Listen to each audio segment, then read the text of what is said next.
तुलसी काष्ठ संभूता यो मालाम बहते नर फलम यक्षत दैत्यारी प्रदक्षम द्वार को उद्भव।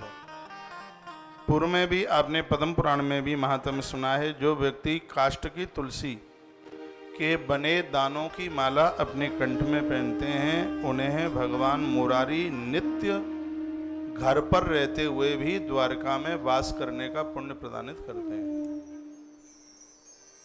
एक बार फिर सुनोगे?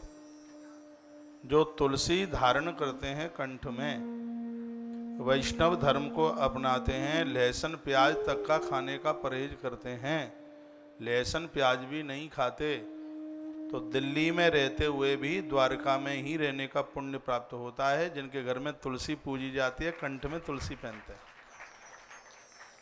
अपने अपने घरों में रहते हुए भी श्री द्वारका जी में रहने का सौभाग्य प्राप्त होता है।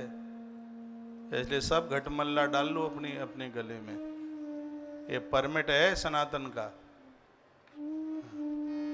सब गले में तुलसी पहनो। एकादशी की महिमा बढ़ जाती है तुलसी से। तो दान पुण्य सदकर्म, पुरुष लोग जनेऊ पहन करके दान करते हैं तो उस दान का कई गुना फल बढ़ जाता है। ये तो ग्रंथ में वर्णन है जनेऊ।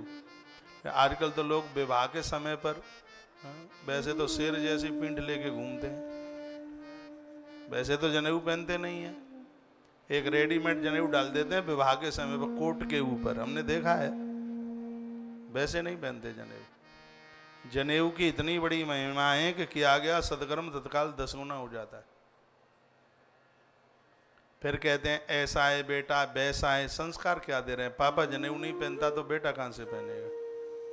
हमारे आग्रह पर ही, हमारे निवेदन पर ही ये करके आप देख लें। बच्चों को चोटी जनेऊ, सुबह पूजा में उन्हें धोती कुर्ता पहनाकर उन्हें पूजा में उठाइए। अरे ये तो कभी तुम्हें जीवन में अपने आप से अलग नहीं कर सकते। कोई पेड़ सूख रहा है तो उसमें गलती माली की भी है, उसको ठीक से उसका उत्कर्ष नहीं कर रहा है, निराई गुड़ाई नहीं कर रहा है। इन बच्चों को बहुत ऊंचा बनाने के लिए सदैव से माता पिता का बहुत बड़ा हाथ रहा है, बहुत बड़ा हाथ रहा है शुरू से।